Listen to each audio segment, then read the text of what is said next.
mais uma vez pedimos Tua companhia, Tuas bênçãos e direção. Ajuda-nos, Senhor, a preparar a apresentar essa palestra segundo a Tua vontade e que seja útil para o nosso fortalecimento, para a salvação. Em nome de Jesus. Amém. Nós vamos tratar agora de leis dominicais e eu quero que a gente olhe um pouco para a história passada e então faça a ligação com o que está acontecendo hoje. Parte disso a gente já viu nas apresentações anteriores, então eu vou até pular, tá? O princípio fundamental quanto à legislação ou não religiosa foi estabelecido por Cristo e a gente vê isso em Mateus 22, 21. Então ele lhes disse: dai, pois, a César o que é de César e a Deus o que é de Deus. Então, nesse ponto, Jesus já separou coisas que pertencem a César e coisas que pertencem a Deus.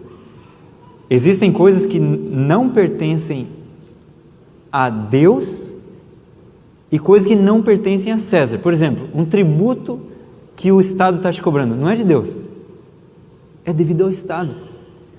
E existe coisas que você tem que dar para Deus que não é para dar para o Estado. Por exemplo, seguir sua consciência. O direito de consciência está no seu dever para com Deus. Obedecer à consciência tem que ver com Deus. A guarda do sábado. O Estado não pode legislar quanto a sábado, se você guarda, não guarda, como guarda, se guarda, não importa. O Estado não tem nada a ver com isso. Nem guarda de domingo. Tá? Então, na lei de Deus, você tem 4 mandamentos na tábua assim da esquerda e 6 mandamentos na tábua da direita. Os 4 mandamentos têm que ver com o seu relacionamento com Deus. Quanto a esses primeiros 4 mandamentos, o Estado não tem nada que ver. Os últimos 6 mandamentos têm que ver entre você e o relacionamento com o seu próximo. Nesses últimos, o Estado pode ter alguma coisa que ver. Porque lida com relacionamento entre pessoas. Só que mesmo assim, o Estado não pode punir você pela quebra dos mandamentos. Ou seja, ele não pode punir sua imoralidade. A única coisa que ele pode punir é sua incivilidade. Você não está sendo civil, porque existem leis civis. Mas o Estado não pode punir você porque você quebrou o 7º mandamento, o 9º mandamento. O Estado não tem nada a ver com moralidade. Não é um Estado moral, é um Estado civil. Certo? A lei de Deus é moral. Uma lei moral. Mas o Estado só tem leis civis, não são leis morais. A gente vai ter que correr aqui, então eu peço desculpa para vocês, mas a gente vai ter que correr mesmo, porque a gente tem 25 minutos, eu acho. Após a morte dos apóstolos de Cristo, lobos infiltraram o rebanho. Homens exaltaram leis humanas acima da lei de Deus. O sábado foi tornado igual em importância ao domingo. Pouco depois ele foi exaltado, o domingo foi exaltado. Eu acabei de trocar a palavra ali, né? O domingo foi tornado igual em importância ao sábado. Pouco depois, o domingo foi exaltado acima do sábado. Primeiro estava assim, primeiro estava abaixo, certo?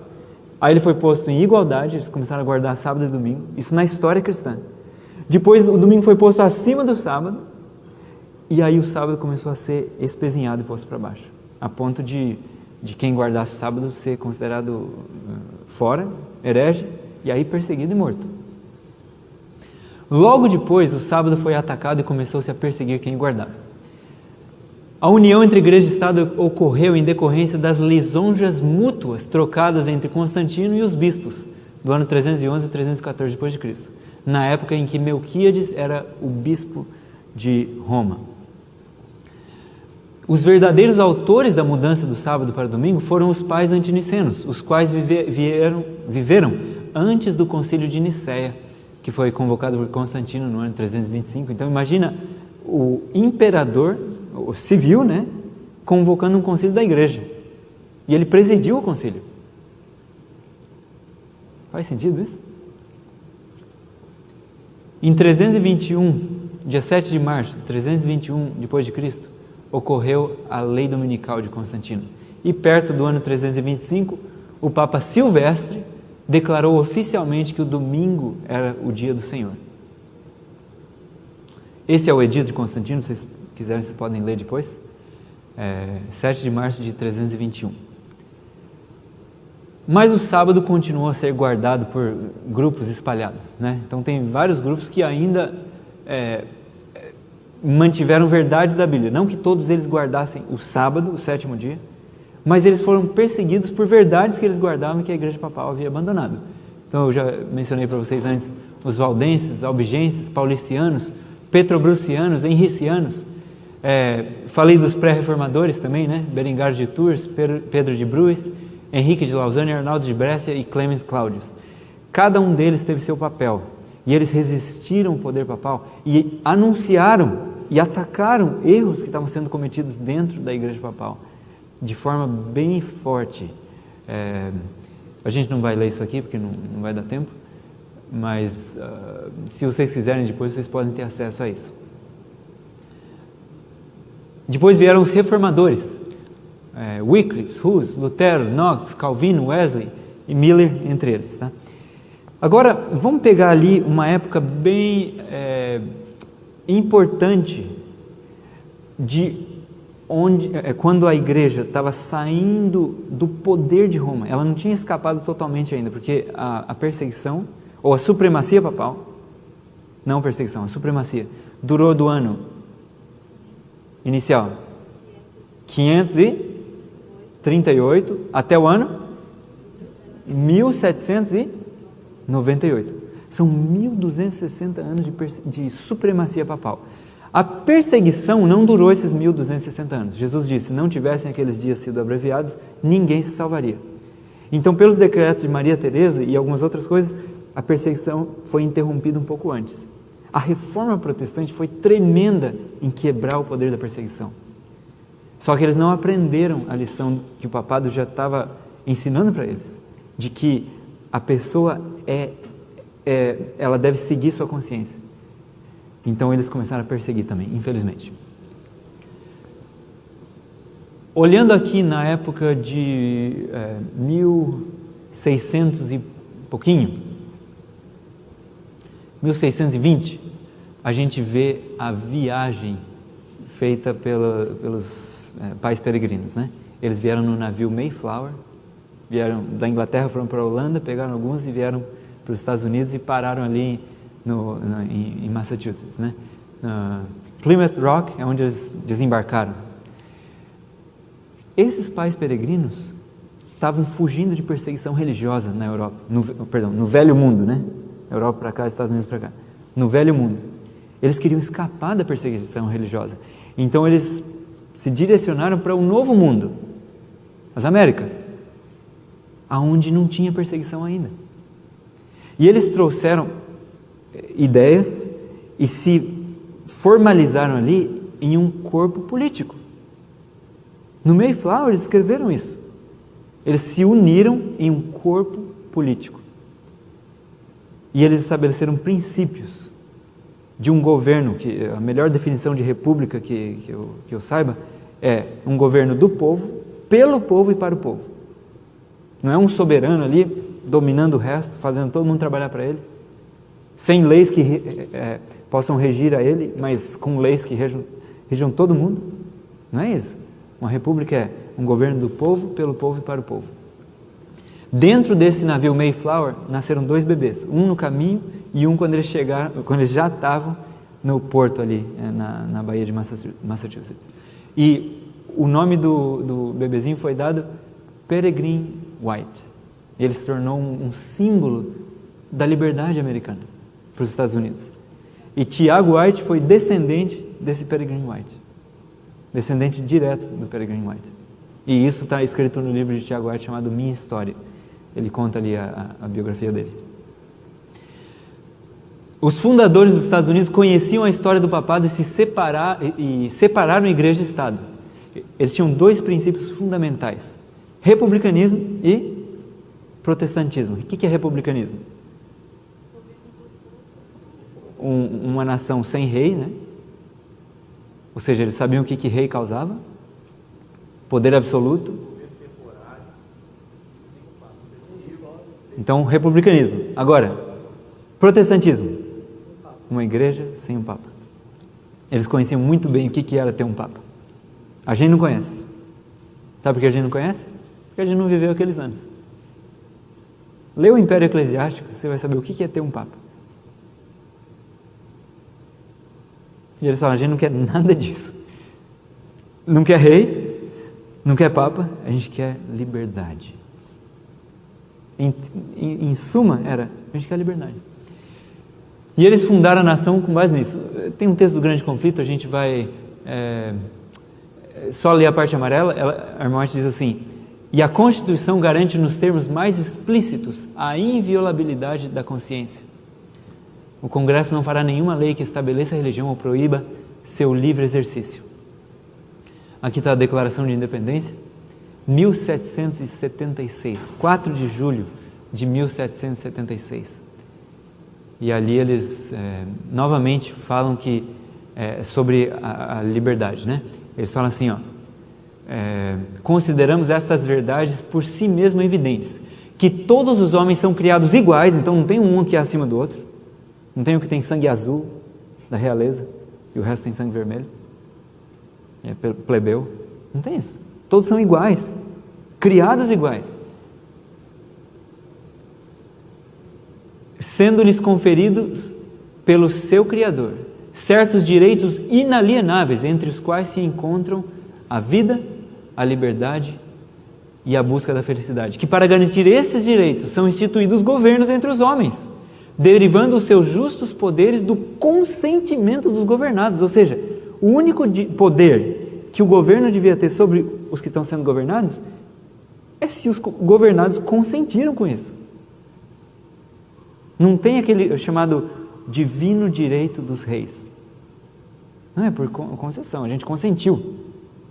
Todos estão de acordo? Votado? Beleza, então é lei para todos. Mas se não foi votado, não foi aprovado, não é lei. Mas no passado não era assim. O rei falava, eu quero isso assim. Tá bom, o rei falou. Não, mas isso é injusto. Como direito de prima nocta. O rei tinha o direito, que ele mesmo instituiu, de conhecer a noiva na primeira noite. Todo casamento ele podia ir lá pegar a noiva e levar para a casa dele. E é só a partir da segunda noite que ela ia para o noivo. Quem que estava de acordo com isso? Será que o povo votou? Vamos fazer uma lei assim? Não, o rei estabeleceu essa lei. Isso é ter rei. Ninguém quer isso. Então, república, a ideia de república, desde Roma, é o povo vota, né? Vamos avançar rapidamente aqui. Os elaboradores da Constituição reconheceram o eterno princípio de que a relação do homem para com seu Deus está acima de legislação humana e de que seus direitos de consciência são inalienáveis.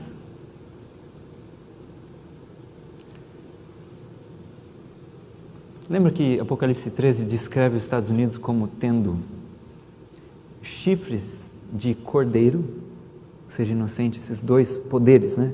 Os chifres, republicanismo, protestantismo, princípios maravilhosos que todo mundo queria ter, mas falando como um dragão. Só que se você voltar lá, quem que era o dragão?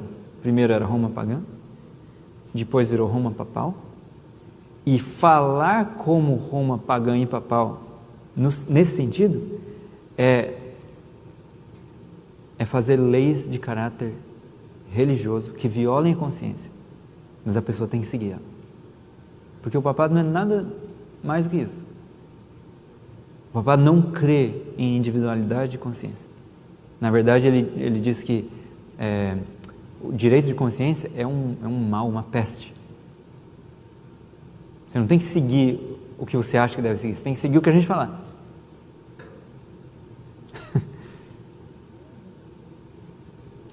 E o povo está abraçando esse sistema de novo. Incrível. De braços abertos. Olha, somos todos irmãos agora.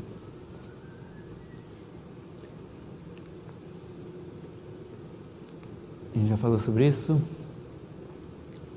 Grande conflito ainda. Republicanismo e protestantismo tornaram-se os princípios fundamentais da nação. Estes princípios são o segredo de seu poder e prosperidade. o Trump falou, vamos tornar a América grande novamente. Se ele soubesse quais são os princípios que fizeram dela grande, era só seguir eles. Vamos ver aqui, rapidamente, o processo de leis dominicais. Eu vou ter que voar por essas datas aqui, para a gente poder tentar chegar ao fim. Mas, acompanhe comigo, preste bem atenção. 1776, Declaração de Independência dos Estados Unidos. E ali, eles disseram que a gente tem que seguir a consciência. Eles têm direito à liberdade. A gente foi criado igual. Ninguém pode forçar o outro na questão de consciência.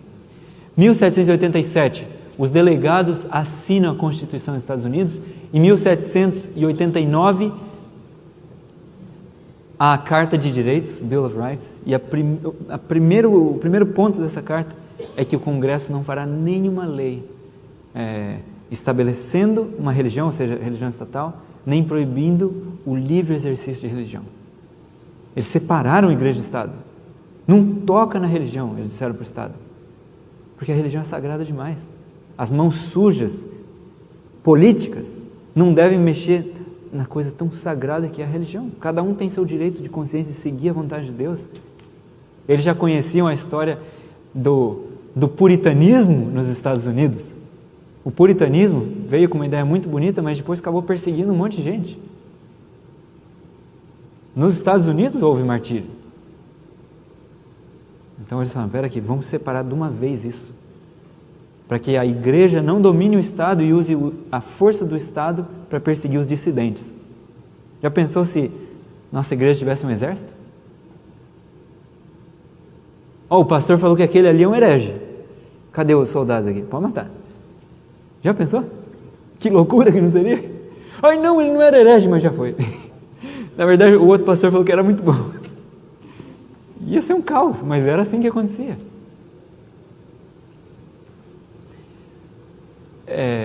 1828 e 29 houve uma tentativa de fazer o trabalho dominical ser uma ofensa digna de forte penalidade.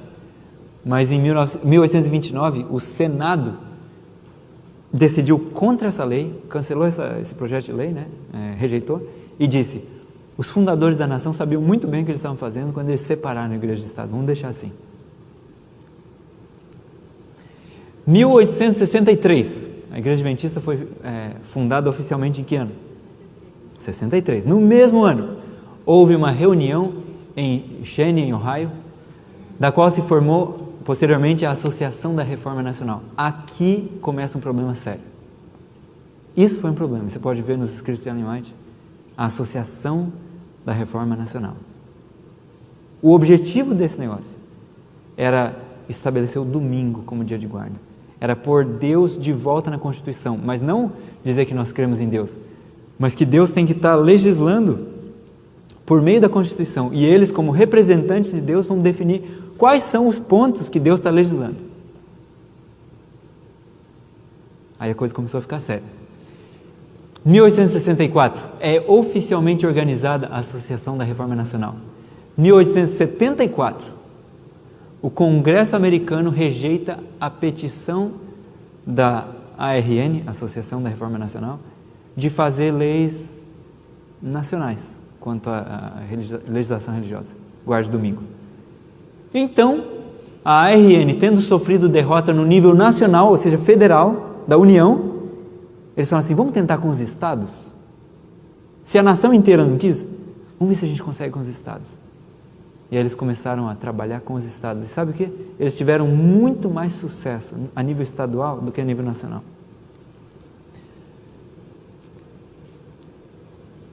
Em 1880 eu tenho um ponto antes desse aí. 1882, Willie White, filho de Ellen White, e J.H. Wagner, pai do E.J. Wagner, que apresentou a mensagem da justiça pela fé em Minneapolis. O pai dele, Willie White e o pai do Wagner, estavam trabalhando na Pacific Press, na Califórnia, no domingo. E os dois foram presos por causa disso. Olha que interessante. E eles saíram da prisão, sabe quando? Quando os democratas, que são considerados os liberais, ganharam a eleição e cancelaram aquela lei.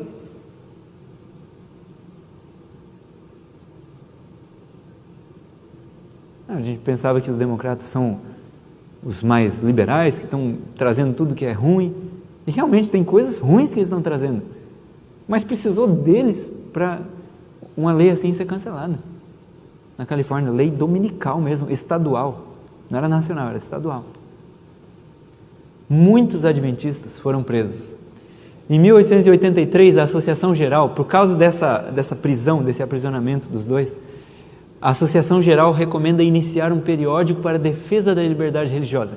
Tem início, então, no mesmo ano, o Sabbath Sentinel, com mais de 500 mil cópias distribuídas, mas ele se encerra no fim do ano por falta de editores. Em 1886, tem início a American Sentinel, tendo como editores J.H. Wagner, E.J. Wagner e A.T. Jones.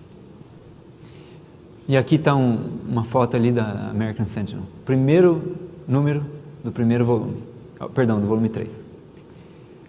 Eu comecei a ler isso aí, achei fascinante, é muito bom. Embora os anos tenham mudado e os nomes das pessoas que se referem tenham mudado, os princípios são espetaculares, se aplicam mesmo a hoje. Em 1887, a União de Temperança Cristã da Mulher se une à ARN e em sua campanha para cristianizar a América. No mesmo ano é formada a União Americana do Sábado. Em 1888, a Third Party Prohibition se une ao movimento se pronunciando contra a separação de igreja e Estado, ou seja, eles queriam unir igreja e Estado. No mesmo ano, dia 21 de maio, o senador Blair introduz o processo de lei número 2983, que é o da Lei Dominical Nacional. Um projeto de lei para assegurar ao povo o desfrutar do primeiro dia da semana, comumente conhecido como Dia do Senhor, como dia de descanso, e promover sua observância como dia de adoração religiosa. Esse projeto de lei começou a cozinhar ali no Congresso. Ia ficar pronto. Passou, parece que 2 audiências. E aí foi convocado uma reunião do Senado, comitê especial, uma comissão especial do Senado.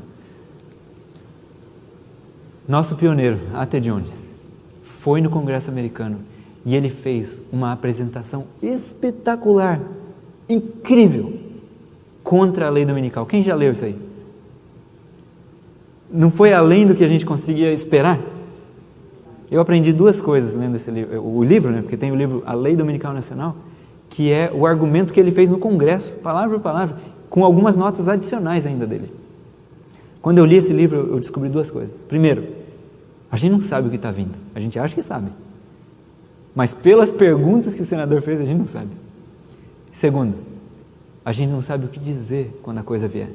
Mas aprende essas 2 coisas lendo o livro. A Lei Dominical Nacional. E isso foi no dia 13 de dezembro. E a lei não passou. Tá? As 2 bestas de Apocalipse, a primeira besta era Roma papal.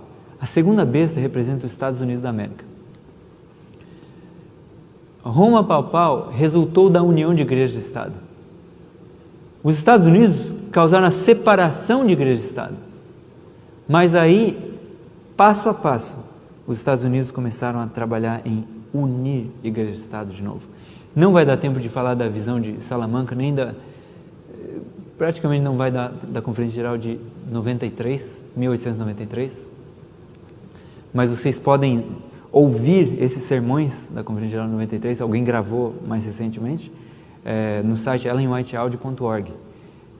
Está tudo gravado ali, procura assim por General Conference, na primeira página mesmo, General Conference 1893, tá? E vai ter vários sermões ali de vários pregadores, inclusive 24 sermões de A.T. Jones, mas 2 dos sermões que me chamaram muito a atenção foram de Ballinger. Ballinger ainda estava entre o povo de Deus, depois ele rejeitou Ellen White, né, saiu da igreja, mas ele ainda estava no povo de Deus, e ele está descrevendo nesses sermões as perseguições que estavam acontecendo naquele ano e nos anos anteriores aos adventistas. É coisa séria. Hã? Procura por Ballinger ali, eu acho que vai ter. Está em inglês? São em inglês, O áudio é em inglês, tem o texto também, você pode pegar. Perdão, não tem o texto, só o áudio mesmo. Tá, a coisa foi tão injusta, o tratamento dos adventistas foi tão injusto. Por exemplo, só para você ter uma ideia. 2 pessoas estão cavando e colhendo batatas no domingo. Um adventista, o outro não adventista. O não adventista acusa o adventista de estar colhendo batata, o adventista é preso e condenado, e o não adventista não acontece nada. Eles chamaram um menino de 10 anos, adventista. Ele foi intimado a ir lá, prestar um depoimento contra o pai dele. O menino não queria nada disso, mas o governo estadual fez ele ir lá. E ele estava lá, segundo o governo, para declarar, dar um testemunho de que o trabalho dominical do pai dele tinha atrapalhado tanto o descanso dominical do menino, que era adventista, nem guardava o domingo, de que isso aí foi uma ofensa pública.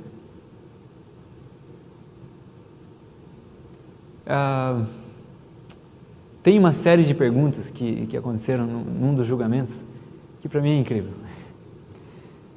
Chamaram um adventista e falaram assim: você conhece alguém que trabalha aos domingos? Ele: sim, as ferrovias daqui estão abertas todo domingo. Mas você conhece mais alguém? Sim, os estábulos, o pessoal que cuida de cavalo também fica aberto ao domingo. Mas você conhece mais alguém? Sim, os hotéis da região também ficam abertos ao domingo. E depois de várias dessas perguntas, finalmente chegaram na seguinte pergunta: você conhece algum adventista que trabalha ao domingo? Ele falou assim: sim, senhor.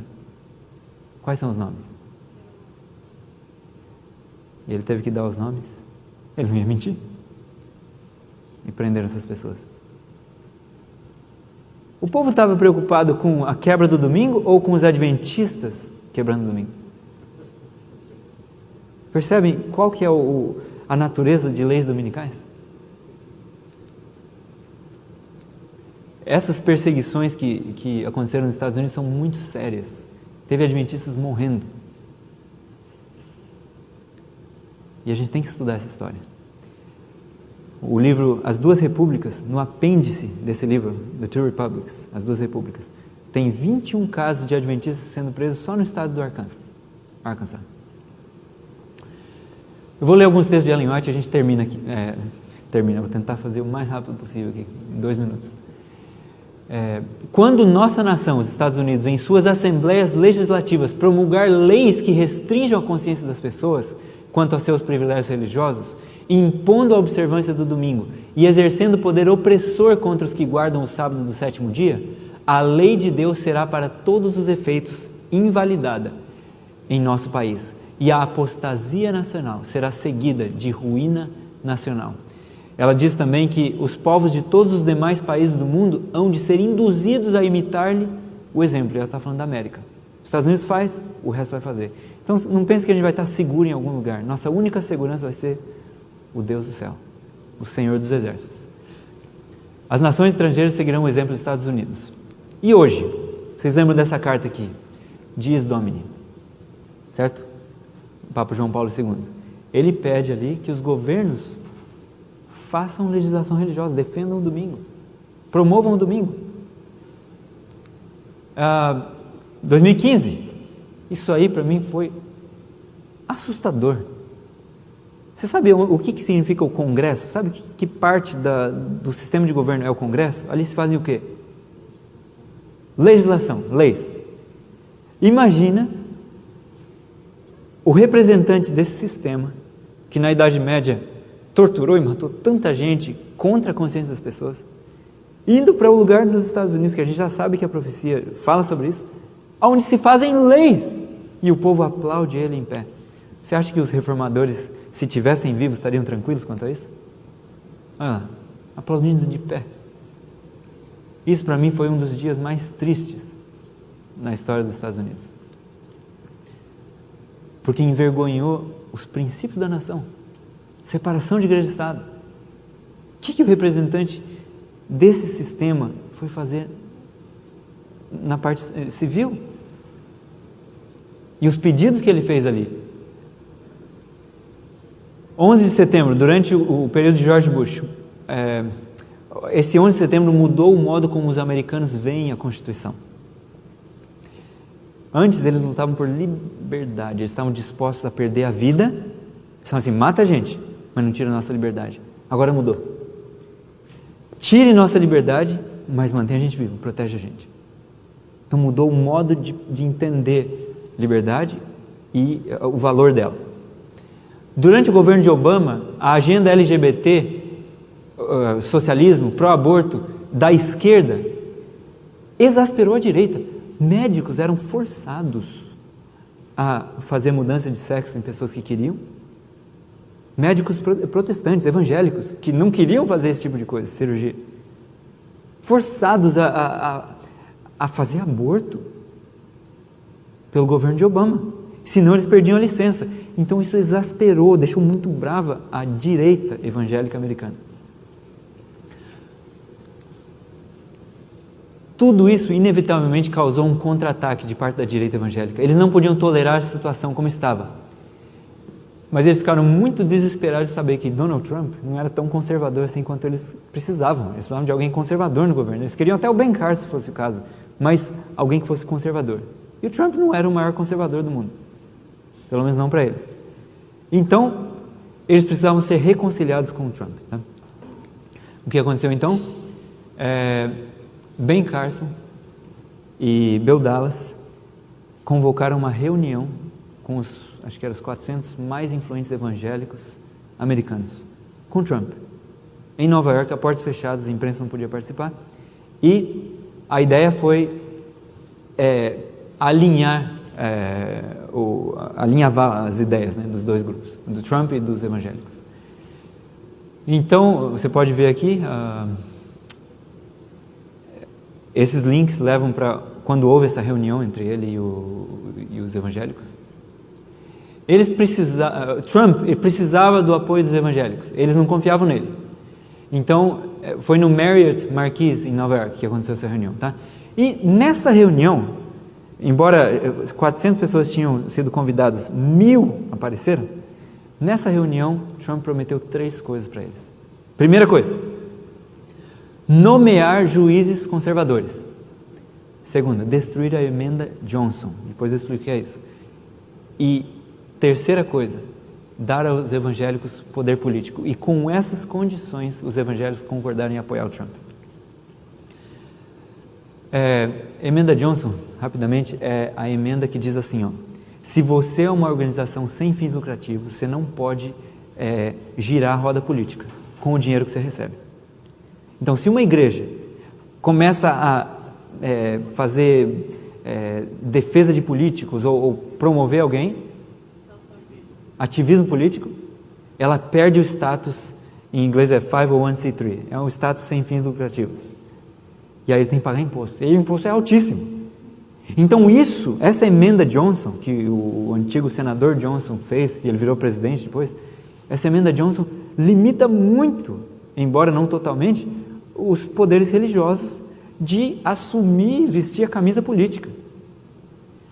E o Trump prometeu para os evangélicos derrubar essa emenda. E ele tentou derrubar, mas não foi aprovado. Então ele deu uma outra ordem para o IRS, que é o sistema de impostos americanos, e falou assim, a ideia é mais ou menos assim, se alguém violar esse ponto, finge que você não viu. Então, para o efeito prático, ele conseguiu, né, de certa forma, anular essa emenda. E agora a gente vai terminar lendo as citações de Ellen White e vamos encerrar aqui. A Ellen White fala assim, o movimento dominical está agora abrindo caminho nas trevas. Os líderes encobrem a verdadeira questão e muitos que se unem ao movimento não percebem para onde propende a tendência oculta. Eles estão agindo como cegos. Não veem que se um governo protestante abandona os princípios que deles fizeram nação livre e independente e pela legislação introduz na Constituição princípios que propaguem a falsidade e ilusão papal, eles estão se lançando nos horrores romanos da Idade Média. Ela está falando, isso aqui vai voltar. O que a gente temeu tanto no passado vai voltar de novo. Vocês não percebem que vocês estão quebrando as únicas barreiras que impedem de a coisa acontecer? É nosso dever fazer tudo o que estiver ao nosso alcance para evitar o perigo que se aproxima. Os que estão agora guardando os mandamentos de Deus precisam pôr-se em atividade para obter a ajuda especial que só Deus pode dar-lhes. Devem trabalhar mais diligentemente para o quê? Para adiar até quando for possível a calamidade que se aproxima. O povo de Deus que guarda os mandamentos não deve permanecer calado neste tempo, como se aceitássemos a situação de bom grado. Não, tranquilo, isso aí. Estão passando ali, mas não tem problema, vamos ficar quietinho. Deus vai proteger. Não estamos cumprindo a vontade de Deus se nos deixarmos ficar em quietude, nada fazendo para preservar a liberdade de consciência. Fervente e eficaz oração deve ascender ao céu para que essa calamidade seja deferida, ou seja, postergada, até que possamos realizar a obra por tanto tempo negligenciada. Haja as mais fervorosas orações e então, não é só orar, trabalhemos em harmonia com as nossas orações. Esse texto para mim é o mais forte. Há muitos que estão despreocupados e se acham, por assim dizer, adormecidos. Eles dizem, se a profecia predisse a imposição da observância do domingo, a lei certamente será promulgada. E tendo chegado a essa conclusão, assentam-se em calma expectativa do evento, confortando-se com o pensamento de que Deus protegerá seu povo no tempo de angústia. Não, Deus falou que vai ter a lei dominical, fique tranquilo que Deus vai nos proteger. Só espere. Agora olha como ela continua. Mas o Senhor não nos livrará se não fizermos algum esforço para realizar a obra que Ele nos confiou. Como fiéis atalaias, deveis dar o aviso ao ver que vem a espada, para que homens e mulheres, pela ignorância, não sigam um rumo que evitariam se conhecessem a verdade. O que Deus espera que a gente faça? Lute contra isso. Remova a ignorância quanto a esse ponto. Ilumine o povo contra esse ponto. Não, exatamente. Jones não era deputado. Ele foi lá em caráter civil, ele foi como um cidadão americano. Isso acontece hoje. Você pode conversar com o seu deputado ou senador para ele. Sim. O Jones foi lá, ele fez a apresentação. Ele conhecia. O problema é que nós não conhecemos. Então a gente vai lá e a gente vai fazer um argumento que não vai ser bom. O advogado nosso já esteve no Congresso. Uma outra causa que eu lembro agora. Eu acho que se a gente estudar bem, a gente vai ter muito mais força para defender. E muito mais alerta. A gente vai ver coisa acontecendo que a gente não está percebendo. E aqui, espero que a trombeta dê o sonido certo no tocante a esse movimento da lei dominical. Penso que seria melhor se em nossas revistas o assunto da perpetuidade da lei de Deus se tornasse uma especialidade. Devemos agora fazer tudo o que for possível para derrotar essa lei dominical. Entenderam a vontade de Deus? Irmão, por gentileza, haverá possibilidade de você disponibilizar esse slide para a gente? Com certeza, com certeza. Sabe por que eu estou falando isso? Isso aí vai estar disponível, sim. Eu estou falando isso para você porque às vezes quando é comentado esse assunto na igreja, Sim. a gente é olhado com maus olhos. Sim. É alarmismo, a gente está apressando as coisas. Então eu estou percebendo que o slide vem colocando a coisa de uma maneira muito equilibrada para que tire o preconceito desse tipo de pregação. Entendeu? Sim. Então, Ó, isso. não vamos achar que as pessoas estão fazendo ou rejeitando alguma coisa assim por já com uma ideia ruim. Às vezes elas não ouviram. Eu mesmo ficava pensando assim, como que eu vou lutar contra a lei dominical? Eu quero que Jesus volte logo. Então é contra a lógica para a gente lutar com uma coisa que a gente já sabe que vai acontecer. Só que a gente não pode usar a nossa compreensão nas coisas que Deus já falou. A gente tem que falar o que Deus falou, qual que é a compreensão de Deus, qual a vontade dele. Porque a gente é falho. Então, esses textos se encontram, a maioria deles está no Eventos Finais, capítulo 9, Leis Dominicais, tá bom? Vamos encerrar aqui. Tem mais algum ponto? Última coisa. Toda essa questão de aquecimento global, do verde, do nosso lar comum, é muito bonito. Mas esse é um dos principais pontos que o Papa está usando para reunir todo mundo e aí estabelecer um dia de guarda. As pessoas estão caindo nisso como se fosse assim, olha que coisa bonita, estamos defendendo algo bom.